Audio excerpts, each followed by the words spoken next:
Brief making of as we close Act 4, brings us into Act 5.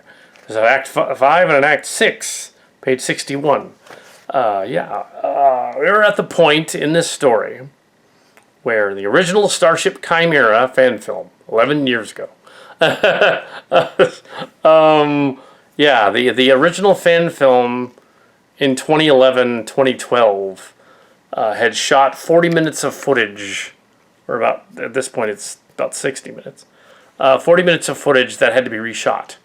This will not have to be reshot, fortunately. Better characters. Interestingly enough, the slight alteration to the characters makes them look like that 40 minutes. They have the similar DS9 Voyager costumes, which Star Trek Picard copied. So, yeah, they thought they were along the same lines, so they went there. Also, a little bit like the game, Star Trek Online. And the ship was, too, the two ships in it. The Shang-Chi and the ship Picard commanded, but you didn't see it on film. It was just in the comic book. It looked like an Odyssey-class ship. So we have, which is the class of ship of the Enterprise F. But in this timeline, we haven't seen the Enterprise F. Not sure if we do in the first 7 episodes get to see the Enterprise F. But presumably it's out there somewhere.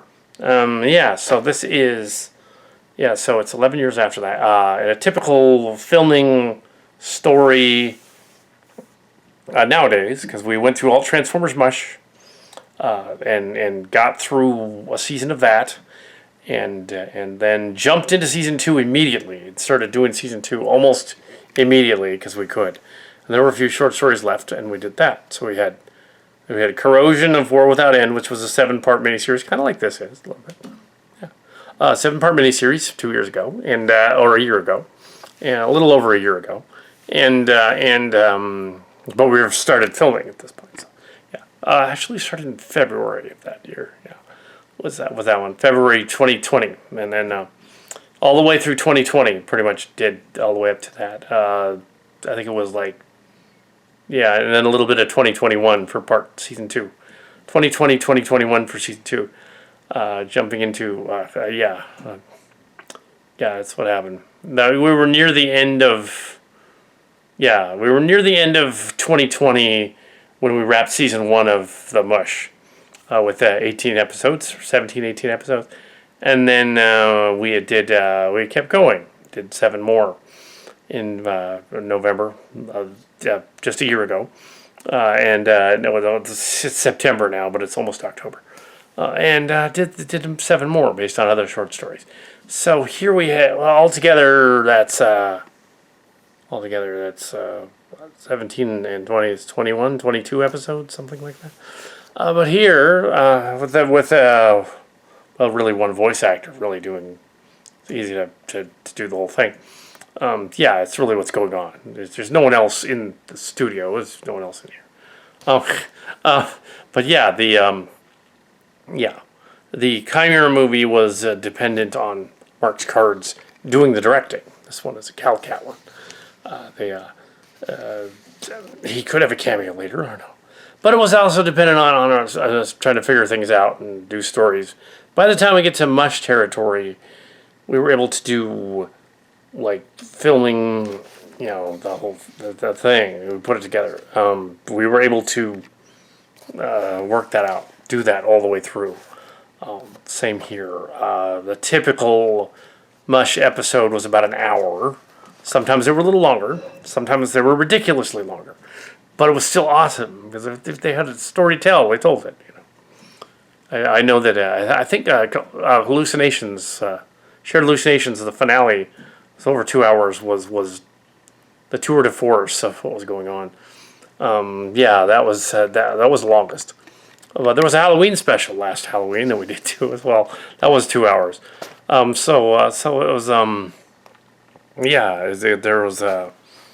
there was definitely November was the finale, and then they started again end of November, early December, and then did the Beast Wars ones, and then into January, and then February, April, and May, and we set the stories a month ahead so that we could line up with May.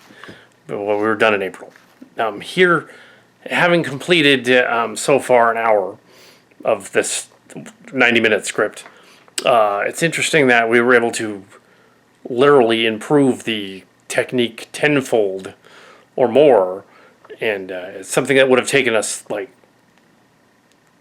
8 years back then, back in the day, 10 years ago. Took us 8 days, basically. Wow, that's kind of impressive. I don't know if that's tenfold exactly though. 100-fold, 50, 80-fold, something like that. Yeah. So I'm gonna go. This next scene is them talking to Javan and Worf, and I'm assuming that Riker and them are going to show up soon. Javan Tal, yeah. So, that character is significant in that that's one of the names of one of the Trill hosts. He's played by a Cisco figure here because they didn't make a figure for him, obviously. But Playmates is making figures again, as well as Playmobil. So we will see if they release updates and include the new casts of each series. Because apparently the Abrams people kind of had a restriction on the figures. So there's news about that. They are re-releasing some of the figures. We will see what they do because they already had two other companies doing it. They had Eagle Moss and the Gloob spinoff. That one was doing it. And there was another one. I forget what it is.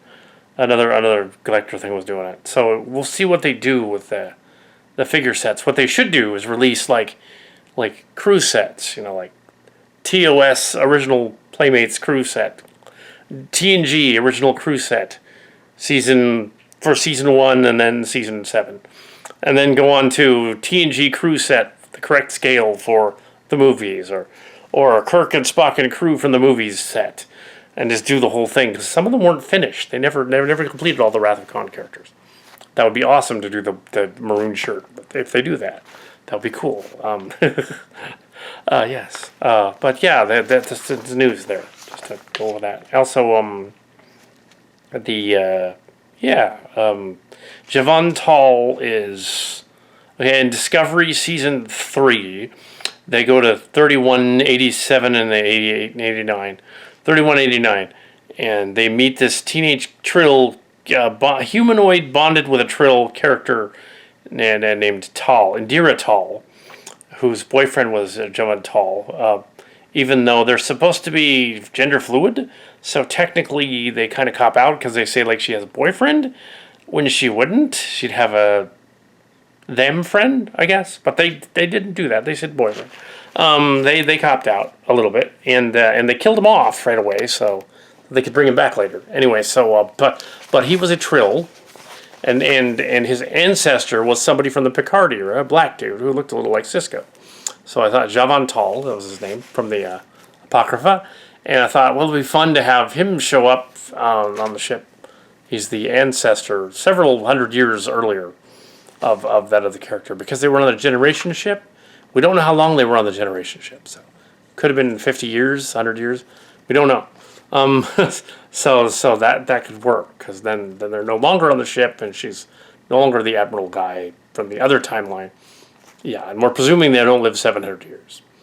We're presuming that she's just a different host and there were only 7 of them. Maybe they didn't count the other 15. They just didn't show them. I don't know. But we're not stepping over any canon because she hasn't been born yet. Won't be born for hundreds of years. So, but it is interesting that we do include Javon in here. He's going to show up, and he is a legacy character from before that. Anyway, yeah. So yeah, Playmates did release classic Ninja Turtles a couple of years ago. So they've used the molds again before, and I got my Bebop and Rocksteady. But yeah, but yeah, it's like why didn't they? I guess because there were other Ninja Turtle movies that came out. They wanted to make those look cool too. But the new movies are kind of strange. But yeah, so Playmates should totally have Star Trek characters. And the only thing holding it back was the J.J. Abrams people in Secret Hideout. They're like, we don't want to do any of the characters and licenses from the old crew. We want just our new stuff. But then Kiva Goldsmith and Goldsman and some of the later guys and McMahon are like, why are they doing that? They shouldn't do that. We should be able to release our Lower Decks action figures. And then we can release all the other ones too, TNG. And so we'll see what they do. Yeah, Awesome. We'll see what they do. Maybe they will release an actual Harry Mudd character and a Koloth G1. They had a G1 Koloth, not Harry Mudd. Have a Harry Mudd. Have Cyrano Jones. Have that kind of thing. Finish all the motion picture characters. Do all of them, and then do the Wrath of Khan era to Part 7 characters. Yeah, do all of those. TNG season 1 looks different from all the other seasons. So season 1, movie season in scale to the old ones, but with better articulation. To the old ones. Yes. Not just the Playmobil Enterprise set. That's different. That came out too. But anyway, so yeah. Anyway, so yeah.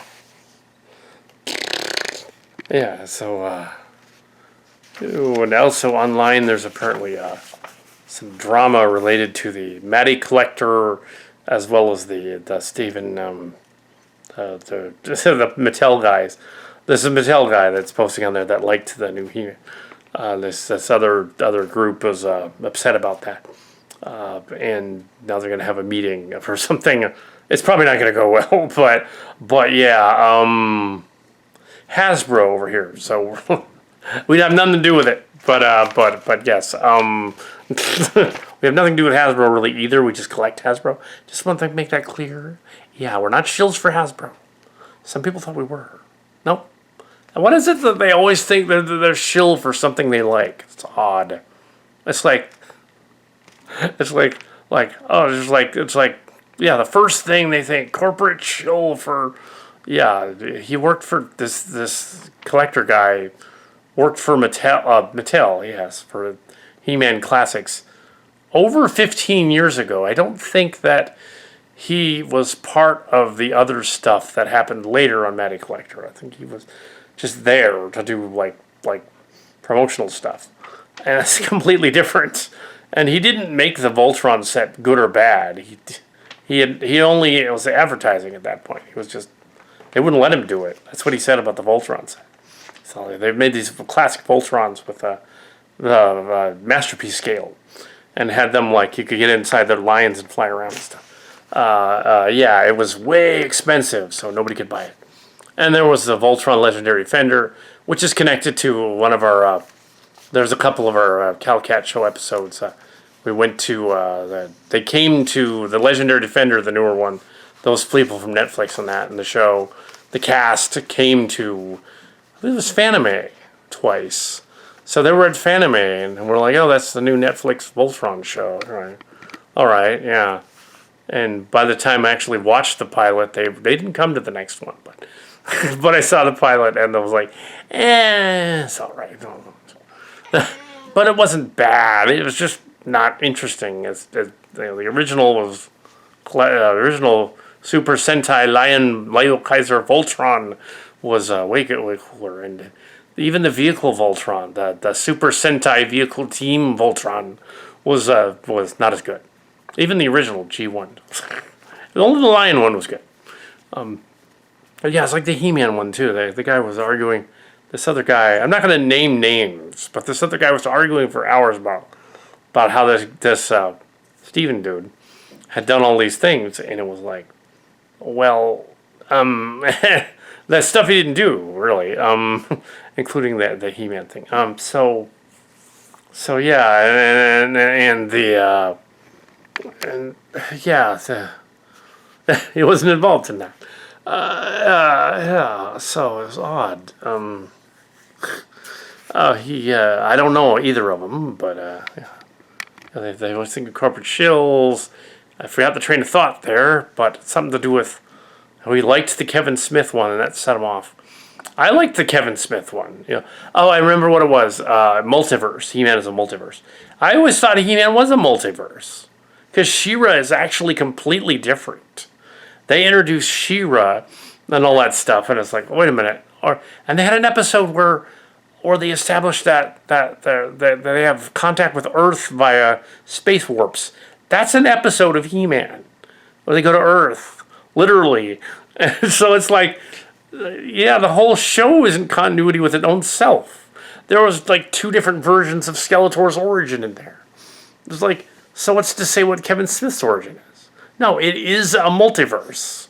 That is the definition of a multiverse. If you have a story that's not canon with itself, and the other episodes of the next season contradict the first season, it's a multiverse. You could even say the X-Files was a multiverse, because they kept forgetting about Mulder's sister, and doing something else with Mulder's sister. Keep forgetting, you know. But in that case, I think it was just that they forgot.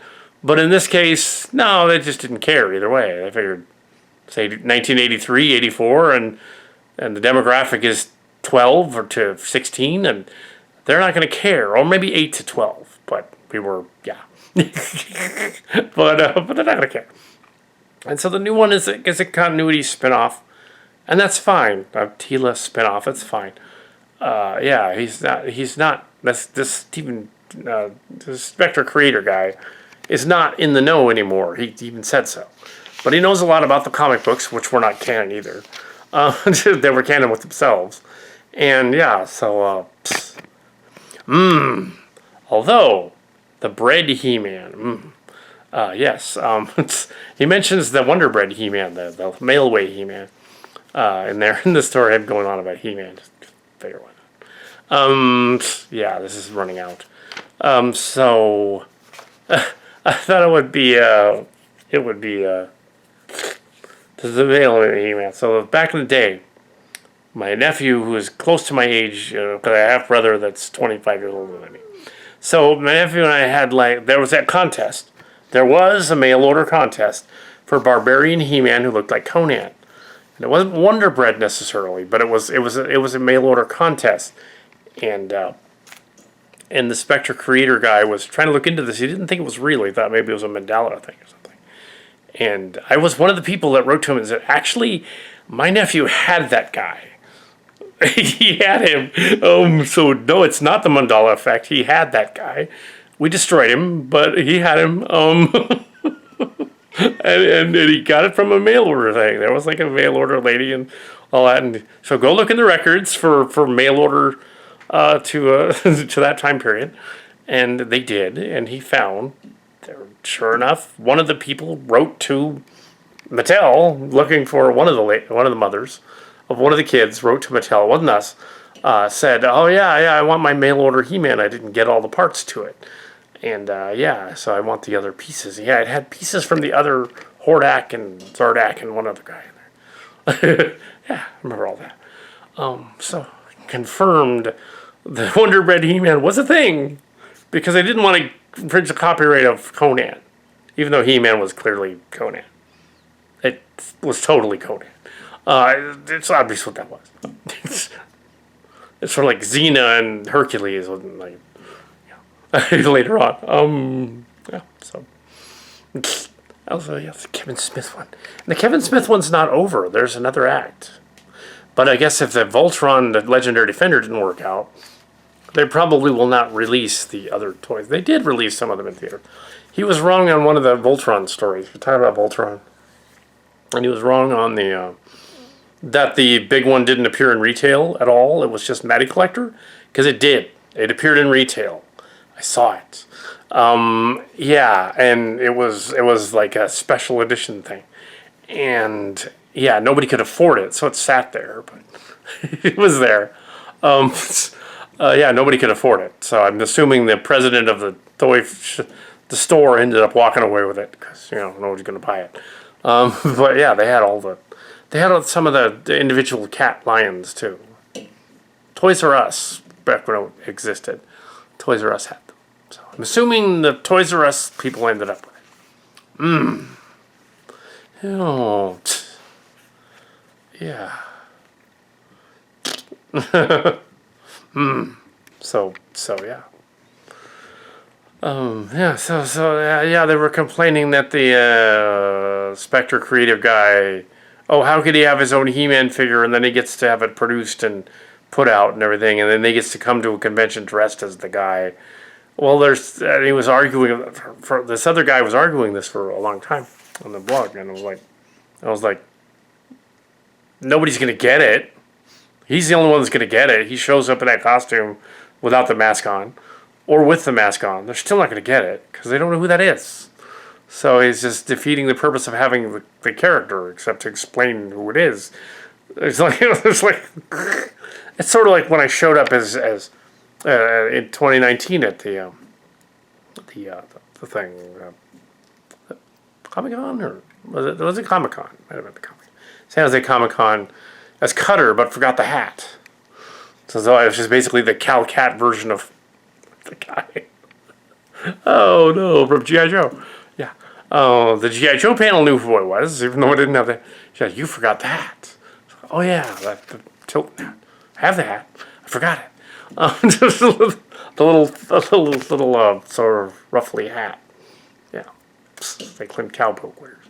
And that was before the Rise of Skywalker. So they had like, you could be your own Star Wars figure too. So I had like different costumes. If it was a Star Trek Star Wars figure, and there was like, that's weird. There was a Clint Cowpoke Star Wars figure, the Cutter / character. But also they were pointing out this guy who put his own character in there. No one will buy it because it's just him. They're not going to know who that is. And it's not uncommon for production people to put their character in a cartoon story, because like you have G.I. Joe. Perfect example. G.I. Joe. The bios and the characters are literally named after production people from G.I. Joe. Flint Fairborn is Flint Dilly from G.I. Joe. Duke was the nickname of one of the guys. They had Cutter was the nickname of one of the guys. I'm assuming he was a chef or something. Which they mixed up with Roadblock. So there was a bunch of these guys that just put their names in there. And then the characters became interesting because they built a backstory for them and said what they were in the G.I. Joe line. Transformers as well, the Witwickies and Spike and Sparkplug, or nicknames. There was, which is, they even had Anastasia was a character one of them knew that they wrote The Girl Who Loves Power Glide based on. There was Bot with the bizarre idea of including a high school with these 3 kids that run in there, and the Autobots gotta find the personality component of Brawl, which gets taken when Swindle blows up. The Protectobots blew up the Combaticons for some reason, and no one goes after them until later. Swindle takes the parts and throws them away. The kids get a hold of the parts. This is the last episode set in the 1980s before they jumped to 2005 in the movie. Why were these high schoolers in there? Well, it just so happens that indeed they are the children of some of the producers of the show that put themselves, well, they got actors to play them, but they were literally production people that wanted to have their kids in the Transformers episode. So, sure, why not? Yeah, so there you go. So it's not unprecedented to do that. Totally not unprecedented to do that. They've done it before. As long as you build a backstory with it. As long as you say, okay, you've got Specter Steven character, and here is his character in the story, and it means something. Because otherwise it doesn't mean anything. Otherwise it's just, I'm doing my own fanfic. Well, everybody does their own fanfic. To a lesser extent, Wesley Crusher from Star Trek, the Wonder Kid, is basically Gene Roddenberry. He put himself as a child in the story, as representing the fans. Rey in Star Wars, the current one, is the Mary Sue, literally. So is Finn. So is Rose. There's a lot of Mary Sues in there. So is Kylo. They're all the Mary Sues. And the thing is that they've been doing it for years. It's funny how these people complain about, the Mary Sue's in here. I can't stand the Mary Sue's. But for some reason, Luke Skywalker is fine, and so is Princess Leia. Carrie Fisher. Late Carrie Fisher and Mark Hamill. And Harrison Ford is Han Solo. But Luke Skywalker is directly named after George Lucas. It's canon. He put himself in the story and said, look, I'm Luke Skywalker. I'm the great Jedi. I'm going to save the universe. They're okay with that. So, so you know, it doesn't make sense. I'm not confused they are. More confused they will be. Oh, yes. And here's a cat. What, kitty? I'm going to go on his podcast and say hello to him. Hi, kitty, kitty, kitty, kitty. We're almost out of tape, so not filming anything else tonight. Yay. Hi, kitty. Hi, kitty, kitty, kitty, kitty, kitty.